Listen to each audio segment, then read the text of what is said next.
हे आंदोलन स्थगित झालेलं आहे। वरिष्ठ आणि आमच्या सर्व संयोजन समितीच्या म्हणण्यावरून आम्ही हे आंदोलन स्थगित केलंय। हे आंदोलन थांबवलेलं नाही। सर्व मागण्या ह्या येत्या पावसाळी अधिवेशनात मान्य करू आम्हाला असं सांगितलेलं आहे। जर या पावसाळी अधिवेशनात या मागण्या मान्य नाही झाल्या तर आम्ही परत उपोषणाला बसू। काय निर्णय झाला?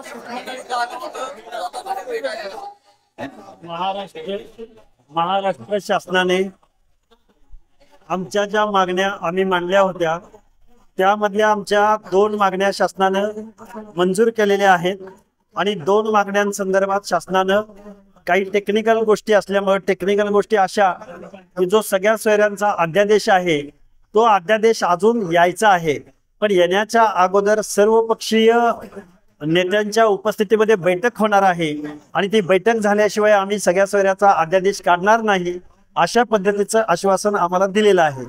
त्यामुळं 2 मागण्या मान्य झालेल्या आहेत। एक गोष्ट अजून घडायची आहे आणि तिसरी गोष्ट बोगस कुणबींच्या आमच्या ज्या हरकती आहेत शासनाच्या त्याच्यावरती आम्ही ऑब्जेक्शन घेतलेलं होतं, पण शासनानं आम्हाला सांगितलंय की खोटी कुणबी सर्टिफिकेट देणारे आणि घेणारे या दोघांवर आम्ही कारवाई करू असं आम्हाला मायबाप सरकारनं, संविधानिक सरकारनं 12 करोड जनतेचं दायित्व आणि समत्वाची ममत्वाची भावना असणाऱ्या सरकारनं असं सांगितलंय की आम्ही बोगस सर्टिफिकेट घेणाऱ्याला आणि देणाऱ्याला आम्ही त्यांच्यावर कारवाई करू। पण मी एक कार्यकर्ता म्हणून माझं म्हणणं असं आहे की ज्या सरकारनं प्राधान्यक्रमानं सर्टिफिकेट इश्यू केले त्या सरकारकडून आम्हाला न्यायाची अपेक्षा आहे। आम्ही आत्ता त्याच्यावरती विश्वास ठेवणार नाही, कारण आम्ही त्याच्यावरती लाखो हरकती नोंद केलेल्या आहेत आणि त्या हरकतीची श्वेतपत्रिका ऍक्शन टेकन रिपोर्ट हा आम्हाला जोपर्यंत मिळणार नाही तोपर्यंत आम्ही हे आंदोलन थांबवणार नाही। हे आंदोलन स्थगित झालेलं आहे।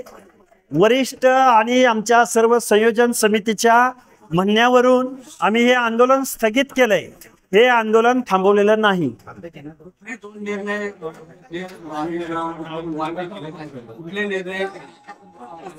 आम्हाला हे बघा, आमची मागणी अशी होती की बोगस सर्टिफिकेट तुम्ही अर्लियर करेक्शनच्या माध्यमातून तुम्ही जे इश्यू केले आणि शासनाच्या संरक्षणात इश्यू केले, या भागात त्या भागात अधिकाऱ्यांना ऑर्डर देऊन आणि विक्रमी वेळात इश्यू केले, हे अर्लियर करेक्शनच्या माध्यमातून तुम्ही केलेले बोगस दाखले जे इश्यू केलेत याच्यावर आमचं ऑब्जेक्शन आहे, याच्यावर आमच्या हरकती आहेत।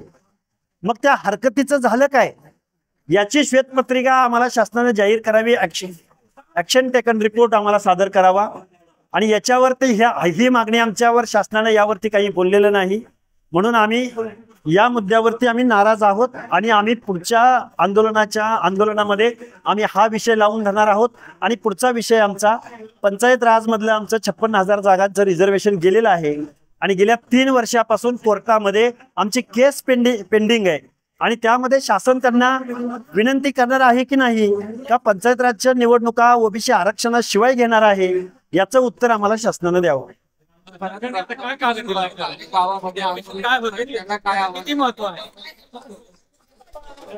या आत्ताचं जे आम्ही हे आंदोलन स्थगित केलंय असं आम्ही तुम्हाला सांगितलेलं आहे। आंदोलन थांबवलेलं नाही, वेळोवेळी आम्ही आंदोलनाची दिशा स्पष्ट करू, पण आम्ही 1-2-3 मुद्दे आमचे मान्य केल्याचं शासनाने लिखित आम्हाला दिलेलं आहे, पण 2 मुद्दे टेक्निकल इश्यूजमुळे ते आम्हाला सर्वपक्षीय नेतृत्वाच्या बैठकीनंतर आम्हाला देणार आहेत असं त्यांनी सांगितलंय आणि आम्हालाही त्यांनी बैठकीला बोलवलेलं आहे।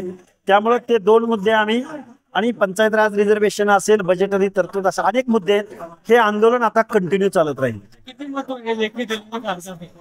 आता लेखी दिलेल्या पत्राचं आम्ही 30-40% महत्व मानतो। म्हणजे हे सरकार काटावर पास झालेलं आहे, हे सरकार पास म्हणजे मेरिटवर पास झालेलं नाही। त्यामुळे ओबीसी बांधवांना आणि महाराष्ट्रातल्या सगळ्या लोकांना माझी विनंती आहे, आपल्या लढाईमुळं आपण या शासनाचं लक्ष वेधून घेण्यात आपण सक्सेस झालेलो आहोत। विजयी जरी झालो नसलो तरी आपल्या आंदोलनाकडे त्यांनी लक्ष दिलेलं आहे, एवढं मी बोलेन।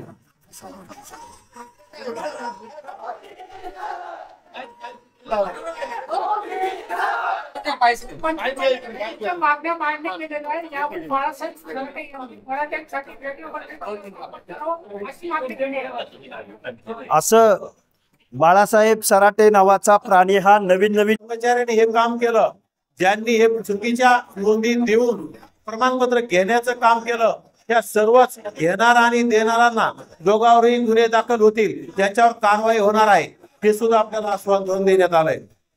आणि अशा आपल्या ओबीसीची जातनिहाय जनगणना असेल, ओबीसीचं गेल्या 2020 पासून स्थानिक स्वराज्य संस्थेमधलं थांबलेलं, कोर्टाच्या माध्यमातून थांबलेलं आरक्षण, ज्यामध्ये सरकारने लक्ष घालून, सरकारने यामध्ये पिटिशन दाखल करून, सरकारने यामध्ये वकिलांची फौज उभा करून हे गेल्या अनेक दिवसापासून प्रलंबित असलेलं ओबीसीचं स्थानिक स्वराज्य संस्थेमधलं आरक्षण, ज्यामुळं गेल्या 2020 पासून अनेक नगरपंचायत असतील, ग्रामपंचायत, नगरपालिकामध्ये ओबीसीच्या अनेक प्रतिनिधींना प्रतिनिधित्वापासून मुकावं लागलं. त्यामुळं हे सुद्धा आमची मागणी आहे. यामध्ये सुद्धा सरकारनं सकारात्मकता दाखवलेली आहे आणि अशा अन्य मागण्या, परंतु सर्व मागण्या ह्या येत्या पावसाळी अधिवेशनात मान्य करू आम्हाला असं सांगितलेलं आहे.